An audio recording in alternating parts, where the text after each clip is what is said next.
house to, I guess, for like intimidation.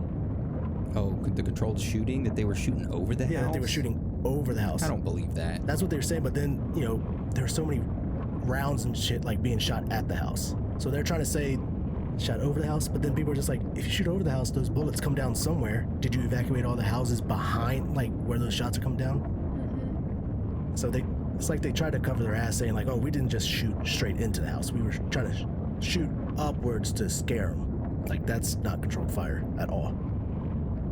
No. Have you guys ever heard about the Amish guy who was hit with a stray bullet? Okay, so this happened years ago. This person shot off their gun. This is out in the country, obviously. And just shot it up in the air like a mile away. And this Amish gentleman in his buggy was going down the road with his horse, and he was shot in the head from that bullet coming down, just because it was a freak accident. But yeah, the guy died. You sure that's real? I'm nearly positive. You look it up, though.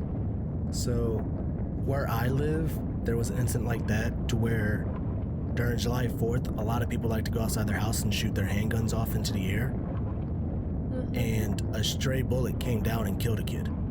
Wow. That happened probably like 6 to 7 years ago, I believe. Well, I know even here they do that with when the Blues win a game or something for hockey. They'll go out and shoot their guns if it's like a playoff game.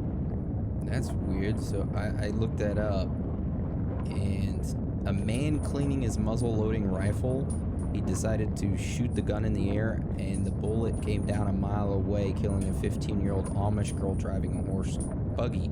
That was in 2011, though. But then in 2012, CBS published an article. An Ohio Amish man will serve 30 days in jail for firing a bullet into the air, killing a 15-year-old girl. Oh, that's weird. And then, in 2015, a 17-year-old Amish boy was struck in the head by a stray bullet. It's almost like they're just making up articles. Whoa. This is so weird. Okay, is this a rabbit hole we're going to have to do an episode on? Just made up articles. You know, I read a conspiracy the other day that the internet is all controlled by AI and bots that is written by the government, and that they like, you go on a forum and you type something up, you're not interacting with somebody else, you're interacting with multiple bots, and it's a way for them to control what you see, and you can't interact with anybody else. That around the early 2000s is when everything changed. That the only interactions you have is on social media with other people, but still it's controlled to a point. I don't know. Just something I read the other day, and this kind of makes me think that.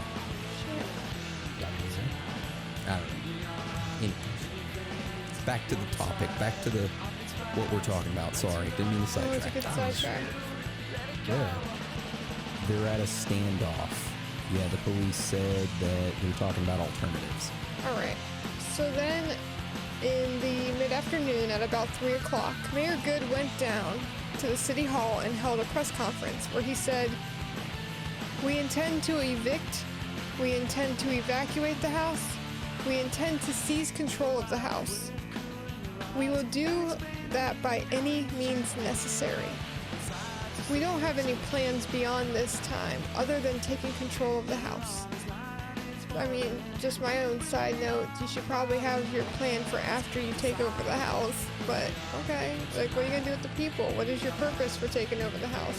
They are super hell-bent on getting these individuals, huh? I know during that press conference, one of the reporters yelled out, "Aren't you already using water and tear gas? What else are you going to do?" And, you know, sadly, you had to say something like that, and yeah, you see what he used next. So when 526 came around, they had come to an idea by the police commissioner Sambor, and with the permission of the mayor, they commenced with the plan. They decided to drop an explosive satchel onto the roof of the move compound.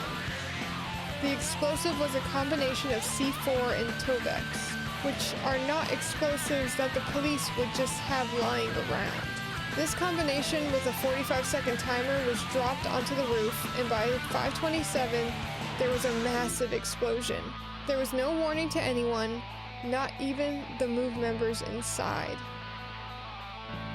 So, little side note, the police actually had done tests with the Codex prior, and Codex is used like in small amounts to take out trees, and the MOVE members actually had a giant stumps of trees on their roof.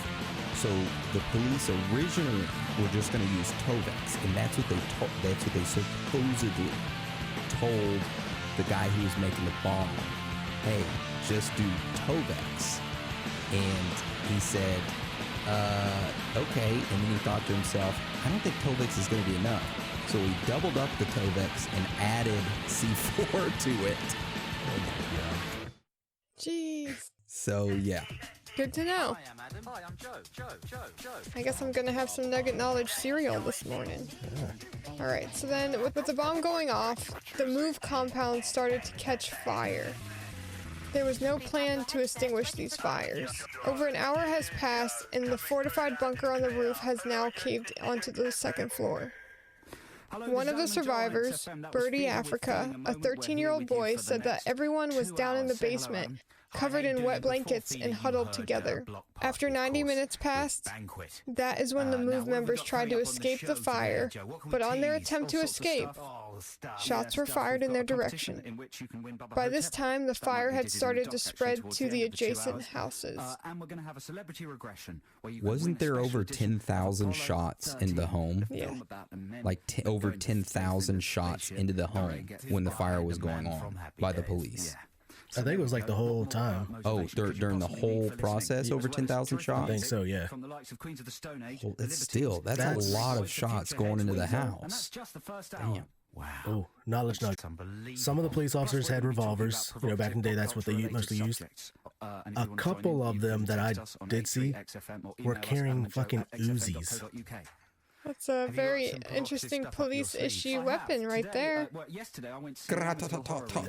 they had pretty much the Uzis like hanging around their necks. And I don't know if those were like SWAT members or whatever, but I do remember seeing that. So fucking unleashing hell with some Uzis.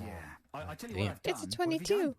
Pew, pew, pew. Is that what the kids are saying these days? So anyways, after 90 minutes had passed... Sorry, I shouldn't laugh at that. Sorry, I got the pew pew pew stuck in my head now. On their second attempt to escape, that was about 10 minutes later, there was no shooting. Now Ramona Africa was yelling that the kids were coming out now. The others soon followed, and then Birdie and Ramona were taken to the hospital to be treated for their burns. Police notified the hospital to be ready for 2 more kids, but the kids never arrived at the hospital. And they don't know what happened to those kids, right, Dan? Supposedly, like, even though Ramona and Birdie, like, said the kids came out, all the bodies of the other members were found dead inside, supposedly. So the people that made it out kind of somehow got back in, I guess. That's weird. The fact that they called and said, get ready for 2 more kids, and all of a sudden, the kids never show up at the hospital. But then all of a sudden, all the bodies are inside the house burned. Did they actually find the burned bodies of the kids, or is this going to be a Clinton thing again? See, that's what I was thinking. That I was going to say, like, the kids that got away, maybe they were wayfared. I'm just, it's suspicious. But see, I don't know exactly. Like, it's hard to tell like how many members were actually inside the house still. But they said that they found all the other members' bodies in the house. But Ramona and Birdie specifically remember 2 kids running down the fucking alley. Soon after the MOVE members escaped the building, the fires spread rapidly across. They didn't get the fires under control until a quarter to midnight. By this time, 61 homes were destroyed. And the police commissioner said, let it burn, the police chief. They did not. They had water cannons there, and they did not put it out. It's super messed up. Messed up. only two people survived the bombing, and that was Ramona Africa. She was 29 at the time, and then a child, Birdie Africa. He was 13.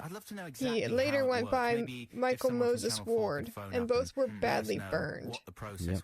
So that's the details of the third encounter. Those were all three. All right, so now we're going to go to trials and punishments. And you would think with kind of like, in my opinion, an overreaction of a bomb being dropped, that some punishments would be handed out. But despite two grand jury investigations, a civil suit, and a commission final report that cited the bombing as reckless, ill-conceived, and hastily approved, no one was ever criminally charged for the bombing or the attack. Instead, the survivor Ramona Africa immediately went on to serve 7 years in prison for rioting and conspiracy charges for arrest warrants that were before the bombing. Yeah, that kind of makes you go, eh. So the 9 MOVE members that were part of the second encounter that were blamed for the James, what was it, Ramp, whatever officer that got shot in the back of the head. All of the remaining MOVE 9 members have now actually been released from prison. Merle Africa died in 1998, and Phil Africa died behind bars in 2015. In June of 2018, Debbie Africa became the first MOVE member released on parole, and then in October of that year, her husband Michael Davis Africa was also paroled. So, pretty good for them, you know, to get parole. But if you're wondering about the neighborhood, it's a little different story. The whole cost to the taxpayers since that bombing occurred is upwards of $45 million to kind of rebuild it. In the year 2000, some new homes were built by the Philadelphia Redevelopment Authority, but were found severely lacking. The city then decided to buy out 36 families and then boarded up the rest of the houses there. Dude, it took them that fucking long. It took 16 years for a new RFP to be issued, which was won by developers AJR Endeavors, and then in 2018 they began showing the completed dwellings, a project called Osage Pine, and they're now selling for about $250,000 a piece. So if anybody wants to go get, you know, some property, you can have some historical property. But I did not mean as that as disrespect for the MOVE members and people affected by that, and I apologize. It's the whole situation's fucked. And I guess we move now into strange facts and findings about this whole incident and encounter. So who wants to start us off? It's a really easy one this week. I'll start us off. So first one, MOVE complaints. Oh, there were so many. But there was an individual on the city council named Lucian Blackwell. Now, it is worth noting here that he's an African American. That adds to this story. So Lucian Blackwell heard about the raid that occurred in 1976 and decided to go meet with MOVE members. The one where the raid that killed the baby died. That was the main reason why he went there. Oh, Life Africa. Yeah, he heard about Life Africa dying, and he was like, I feel bad for the MOVE members. I'm going to go meet with them. So that's why. Oh, I remember watching this. Okay. Yeah, so after meeting with them, Lucian received multiple letters from the individuals around the city. We have an audio clip that we're going to listen to real quick where Lucian tells the story. It was their contention that this baby had been killed in a police raid. Subsequent to that, I introduced a resolution to City Council calling for an investigation. It never took place. And I felt at that time that the MOVE people were being harassed and that it was a racial problem. Shortly thereafter, I received some letters from the people who live on 32nd and Pearl Street. And they indicated that they were displeased with MOVE and they wanted to meet me. And I went to the meeting expecting to see if you'd like to be regressed along at home, mostly Caucasian people complaining about MOVE. And I was surprised when I entered the home that most of the people there were were black people, just ordinary black people. And for the first time, I realized that it was not a racial problem with MOVE, but that it was something else that I just did not understand. And then I learned that unless you did everything that they wanted you to do, you were an enemy. All right. That's actually part of the Let the Fire Burn That documentary. is the documentary right there. Yeah, I'm definitely gonna watch it. Have to watch that one. Dude, it is so unbiased. All they use is clips and let you form your own opinion. So it's very unbiased. And we'll link that because you found a link for it, but I had trouble finding it. Yep. Aaron's a hacker. CIA Yeah. So yeah, that kind of was like, you know, that's worth noting that they were difficult to deal with. Now that does not justify the bombing and the things that occurred. Okay, that's just kind of giving you a feel of what each side did. Okay. I do have a note down here, and this is from the Philadelphia police stated that throughout the years of dealing with the MOVE organization, that they had to go to 91 court cases with the movement against the MOVE members. They had to go and stop 141 demonstrations.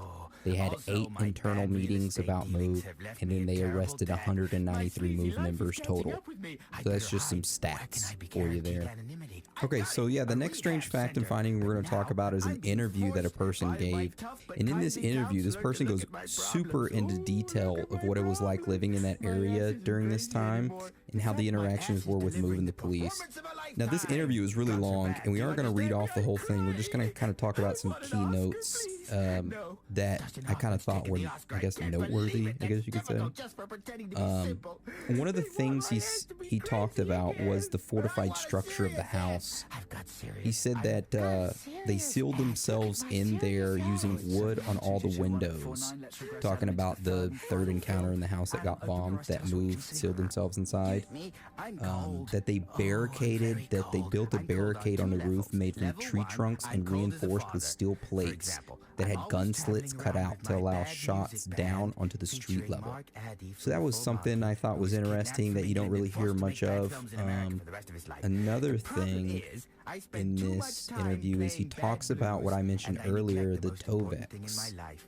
He said there had been thinking and testing done on this bomb that they had dropped, which was going to be a last resort. They had tested it multiple times. It was supposed to be 2 pounds of Codex. That amount of Codex is what is used to take down trees. It's good to understand what was expected and had been planned. The bomb was to have enough explosive power to knock over the roof, like tree trunk area, right? The tree trunk and the steel plates, knock that over. The idea was to expose the interior of the building and then use tear gas to drop down inside there to get them to evacuate. So the bomb was to have the explosive punch to take down that tree.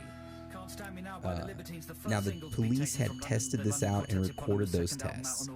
After the bomb went off, they realized that the explosion was much larger than they anticipated. The munitions officer thought that the 2 pounds of Codex wasn't enough, so he doubled it and added 1 pound of C4 to it as well.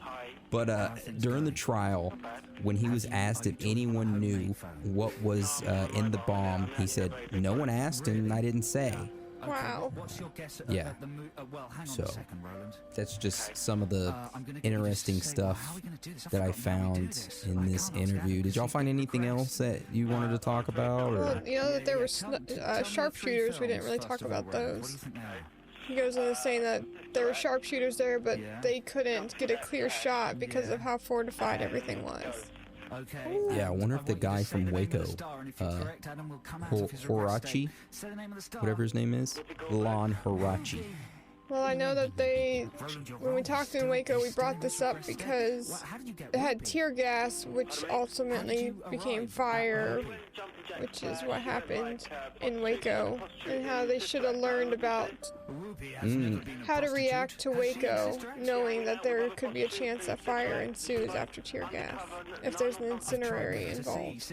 Yeah, that is one thing. Like, I mean, the MOVE members were hauling up cans and tanks of like full of gasoline to the roof, supposedly. So that's one thing that they think might have kind of made the fire go off even more.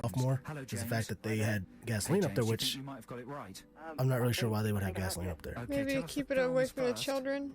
Think about having gas stored in your house. There's no way it wouldn't smell, and you'd have fumes in there. And not saying sitting it out in the sun is any better. You're not going to have something of value like fuel sitting on the ground. You're going to want it to be a part of your safe spot, and putting it on the roof is probably the best place to keep it so no one can take it. Good point. Didn't think of that. Supposedly they did use the M60. There was one part I read somewhere, it only saw it in one part. They said that when the MOVE members were shooting back at the officers, they started shooting the M60 not at the MOVE members but near them to do suppressing fire, so the cops can get up and run back to safety. Supposedly, so that's the only time they really used the M60. They didn't really aim them at them, but just enough to, I guess, make them hide in cover so the cops can get up and get to safety. That's the only time I really heard them say they used the M60. The Fonz, Henry Winkler. There's a couple of guys who set up a kind of lot of shit missing. A morgue. Good film, Night Shift. It's not bad. All right, do we want to move on to this next strange fact and finding, the friendly fire that we kind of talked about earlier? Yeah. I'll cover that one since I put that one down. It's not much to it, but it does raise an eyebrow. The Officer Ramp death. Was it friendly fire? Eyewitnesses gave accounts suggesting that the shot may have come from the opposite direction to the basement, raising the possibility that Ramp was accidentally felled by police fire. MOVE members continue to insist that they had no workable guns in their house at the time of the siege. Several months earlier, in May 1978, several guns, most of them inoperative, had been handed over to police at the MOVE house. However, prosecutors at the trial of MOVE 9 told the jury that at the time of the August siege, there had been functioning firearms in the house. Yeah, so it's frustrating. The way some words can be placed in a sentence that makes you partially telling the truth and partially lying. It makes them look worse. Yep. I mean, friendly fire does happen, but hey, it's easy to blame someone else and then take blame for shooting one of your own comrades. Yeah, that's true. All right. So who wants to cover this next one? Could do it. So just days before the bombing, Sambor, the police commissioner at the time, had ordered an anti-drug sweep of another area, arresting hundreds of innocent people. And it cost the city hundreds of thousands of dollars. But then 2 weeks after that, in a predominantly Hispanic neighborhood, the police came in and arrested people from 6 to 65 for investigating the death of a police officer that really had nothing to do with the Hispanic community, and I don't understand why they were involved, other than race issues. But it seemed to me like it was more about two married cops who were not happy because the lady cop wanted another cop lover over the other. I don't know. Definition of strange facts and findings. Yeah, exactly. So just something I wanted to add in there because it's just further showing that there was race issues at this time. No surprise, of course, but the same guy who's ordering stuff for the third attack on MOVE is not, it's not the first time even in that month that he had done it. Gone in and racially profiled people. Man. Joe, help me out here. I'm just babbling. All right, so we'll go on to the next strange fact and finding. Now, as you know, there was only 2 survivors of this attack, Ramona Africa and Birdie Africa, or also known as Michael Ward, as he later went by. Michael was 13 when the attack happened and ran out of the building naked with burns all over his body.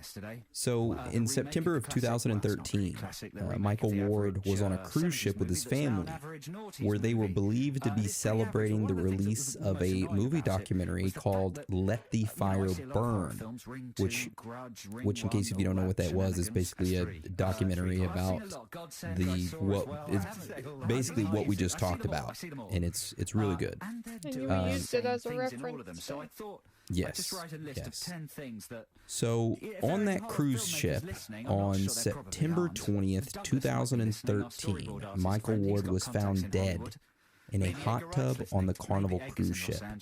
Now, he was only 41 at this time, and he died of a quote-unquote accidental drowning. Toxicology reports indicated that when they found his body, his blood alcohol content was 0.156. Now, keep in mind that most states recognize anything under 0.08 as okay. So though he was double the legal limit, according to the wiki info on blood alcohol content, 0.3 to 0.399 start at low possibility of death. And he was at 0.156 and in a hot tub and somehow accidentally drowned in a hot tub. And yeah, he was last seen at 7 p.m. on the Carnival cruise ship and was found dead by 8:50 p.m. A little strange, you know, a little strange. I know people hold grudges for a long time, so I don't know. Something to think about. I will say, though, he wasn't big on move as he got older. He was kind of against it, said that they were forced to be there, and that the kids were always looking to escape. So Damn. I'm like, of course, I'm suspicious of it, but I'm like, what was it about it that they wanted, if he was Epstein or something, what it was that he knew that they wanted to get rid of? Or did they, like I told you, that Let the Fire Burn thing, if you go to their website, it says it's on Netflix, it's on Amazon, and I go and I look and you can't find it anywhere, but hacker Aaron goes and finds it and, you know, links it for us to watch, but was there something about that movie and Michael Moses Ward that they didn't want the people to see? I need to watch it. Just interesting. He was only 41 when he died, really young. He probably drank from his childhood, you know, issues, but I don't know. I just don't see how he would have drowned in a hot tub. I don't either. But I know we have a lot of really educated people on the body and how it works, so you guys teach me. Is it worse when you're in a hot tub? Like, do you get drunker faster? Side effects are worse? I don't know. Just all. It's interesting. Anyways, let's move on to the next one. The only thing I can really think of him drowning is he drank until he passes out, and then just his body slides in and that. But you figure there's should be someone around. I guess I'm thinking the hot tub's like in the public area, not in his private room. Yeah, it was on the deck. Yeah, you figure there's got to be somebody out there. Well, there probably was somebody Cruise out ships there. aren't small. Oh man, and I've been trying to find that video with what the neighbors were saying.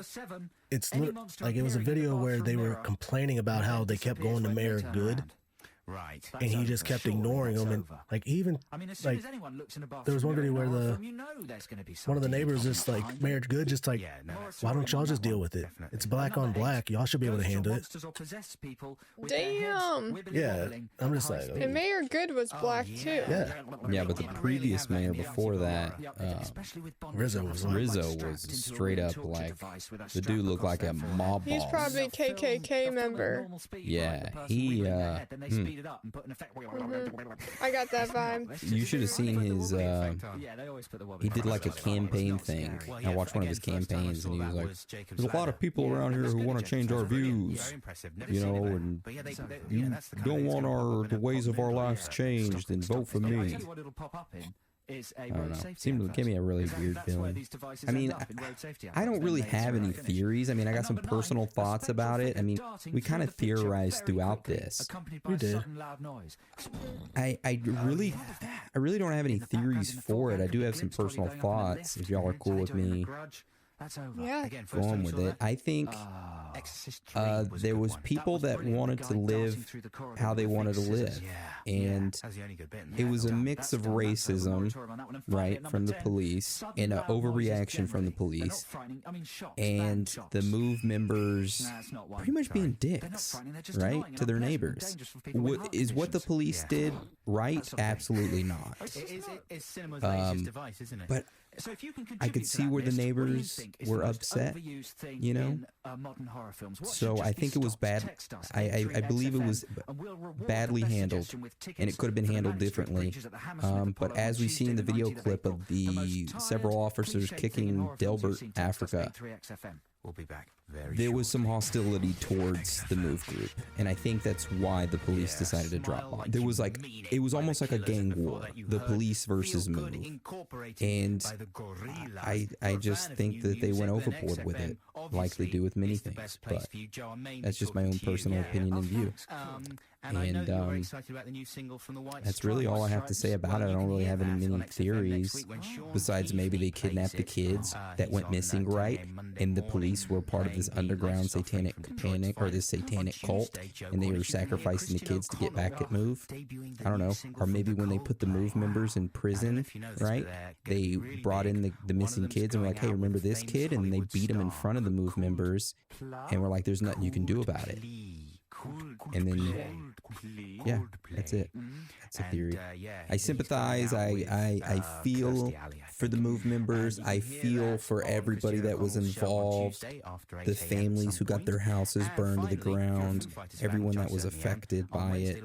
And I just wish more people talked about this, but they don't. And that's my personal thoughts and theories about it. I mean, it's not really much to say.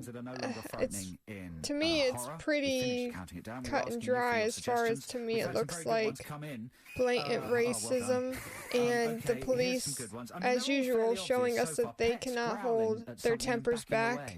They retaliate, and from the way it looks to me, like when Jay Ramp was shot, that was their mistake.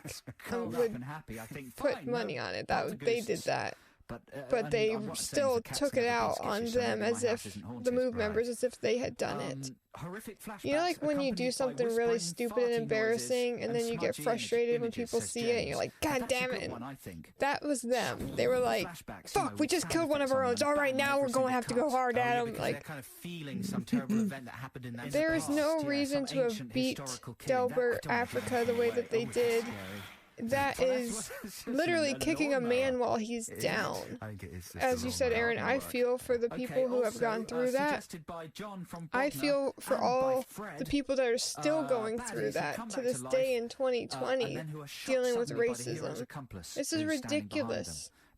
I don't see why we still have people in the world who are so close-minded and have to try to separate people.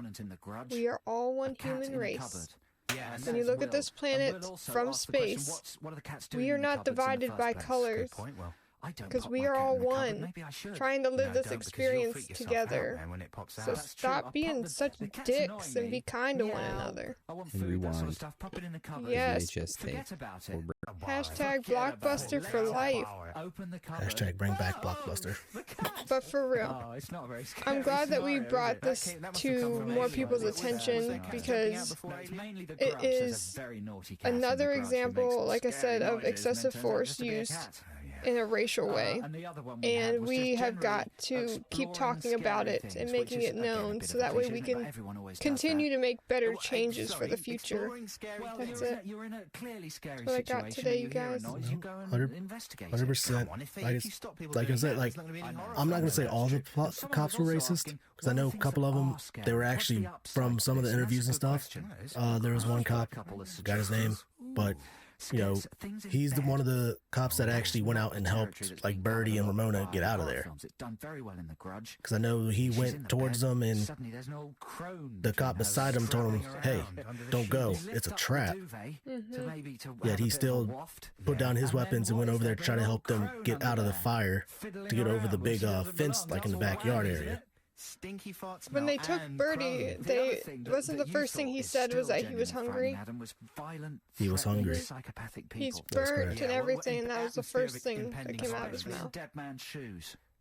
Yeah, you know, so racism did have a part in it. Fucking cops, you know, not all cops, but certain cops there, especially the ones arresting Delbert, held some resentment, you know, for the actions a couple years ago. Some of them need to control themselves for sure. But, you know, just going back on it, they needed a better plan. They had just one plan. They thought it was going to work. The fact that it didn't work, they went to the extreme. I don't think they really needed to use a bomb, and the bomb guy, I think he had too much fun making the Tovex with some C4. It's like he just wanted to see how big of an explosion he can make. During the trials, when he was asked if anyone knew what was in the bomb, he said, quote, "No one asked, and I didn't say." And shame on the police for not checking that. You would never see that done today. They know what's in every bomb that they use, you know what I mean? From what I read, Frank Powell, he was the officer that actually dropped the satchel onto the roof. I don't think he really knew what was inside. All he said that he remembers is they gave him a satchel and told him to drop it on the roof. And the helicopter they used was actually from the Pennsylvania State Police. Yeah, and I mean, honestly, a lot of their planning went to shit. Some of the shit I read, you know, they weren't even supposed to be using smoke grenades. It was supposed to be just water and tear gas. Like, the smoke grenades were just something they decided to just go ahead and use too. And I was like, hey, we have it, let's fucking use it. And weren't they, you know, like when they blew off the front and the back of the building, weren't they only supposed to blow like 3-inch circles in it? They were supposed to blow a hole through the walls to be able to put like a pipe or something through to fill it with tear gas. The fact that they used the big ass explosive to blow up pretty much the front of the house, and like if you look at the pictures of the stuff, that's not no small hole. They literally, there's debris everywhere from an explosion from the front of the house. Yeah, the whole front of the house is falling off pretty much. Yeah, and then, you know, and honestly, I'm not gonna put all the blame on the cops. Like, from all the complaints on the neighbors, that some of the stuff I read, like, you know, the MOVE members, their goal was to harass their neighbors, because the city council, the police and all that started trying to ignore the MOVE members and their, you know, release our the MOVE 9 out of jail. They're just like, our goal is to harass members, harass the neighbors, to where they will go and pretty much bug the shit out of city council to release them, since, you know, they were being ignored. So pretty much they were intentionally doing that shit, using the bullhorn throughout the night and everything, to just mess with, you know, people just trying to live their lives, because, you know, they didn't have nothing to do with MOVE, but the fact that they didn't have anything to do with MOVE, yeah, it's like, you know what, we'll go at you, then you'll go at them for us. So pretty much they used the neighborhood, and that's fucked up. I agree. Like, if you're gonna live a certain way, you live a certain way yourself. You don't force that onto others. Like, that's not right, you know. And honestly, some of their guidelines, I like some of their guidelines. Some of their guidelines I can't follow. You know, comes with pros and cons. But just trying to force that on the others, and then, I don't know, then just the way they treated the kids, it's like they really, really wanted to go back to the hunter-gatherer society. Which, I mean, if that's the way they want to live, be out in the forest, man. Pull a Ted Kaczynski. Yeah. Yeah, you don't do that in the city. Like, how are you going to hunt and gather in the city? Like, ooh. Go to the grocery store. What if MOVE? What if John Africa was a part of this MK Ultra? It was around the same time. Oh. He was part of this Theodore Kaczynski. Whatever that they did to Theodore Kaczynski, they did to John Africa. And he kind of used that technique on his members, just like Charles Manson used it on his members. And Listeners, this was the the CIA, Channel 5 show FBI where both realized, myself and holy Joe were shit, addicted to look at this about the group. attractive young They've got this really ladies in a effective house technique. behaving ludicrously and getting thrown out one by one by We got to Rachel get rid Hunter of and a them. couple of other So maybe the FBI put plants in Move to kind of, Did you meet Peru I don't know, and Tandy? I did not meet them, no. just a theory. Now, I do, like, if anybody can correct me on this, I did read an article from a person, I don't remember where it was, but when Move actually started, they weren't called Move or the Move, like, it was like the Christian something, the movement. I went along, yeah. Yeah, I remember reading that. And It was at a brewery the group wasn't near the just, barbecue, you know, very, black. very It was chic actually venue, and I was mixed. sat- sorry, I don't know what You had happened white there, and which black muted. members. I was sat in So- the front Well, row, basically, even right next to the to, catwalk, like, where at a right proper after the fashion second show, encounter, they still you had know, white big members. stars Yeah, see, would so sit, like then, on you know, it's the just- It was mixed. Then all of a or sudden, Kate like, Moss where did or, they all go? Dr. Most of them disappeared, Like, then so I was sat there. To all of my a sudden now left it's just a was pure Lisa black group Scott to where Lee. it was like, what happened? In time, You know, that's what I was she like. is. Where did all the other Is she members from go, Steps? other than them just moving out and all she that? was from Like, Steps. because I know there's Yeah. still, you know, And, the move is still while going both of on. our production Like, I staff didn't just honestly reading see the anything paper while we're else talking. about We've it. heard it all It's before. just like the Like, first come on, part of look, like even it slightly started off with, interested in my you know, a bunch of anecdotes. members of different races, then all of a sudden it just dispersed. You know what I mean? Interested. Yeah. That is interesting. Because honestly, I To my mean, left was Lisa Scott Lee. it honestly, Doesn't wake you up, that nothing group will. shouldn't even have To been my about right was a race. very orange And man. somehow I it don't ended know up who he being was, that. but he Should've looked been like about Harry all. Hill. If Harry Yeah. Hill didn't Man. dress as a joke, you know. This was a very informing That's really topic. it. And the girls Like I came said, out I'm and they glad walked that we up went and down, over it. almost naked, This right in topic front needs of to be me. out more. And it was Like, it really brilliant. I does. was The with fact my that it's been girlfriend who hidden, wasn't very and a lot of comfortable people, about like the a lot of the whole videos occasion. I've She watched, could be you go to as comments and they're just She like, could indeed, but I think why she aren't was they questioning teaching this my in school? motives. Was she? Well, I think she that's thought, a good "Well, episode when to I come go to into this one thing day. where That's a good question. Yeah. 18-year-old Patreon, girls of course. parade up and down, totally naked with Education snakes. And what system. would be your explanation for Oh, that? 'Cause I boy. fancy those. All right.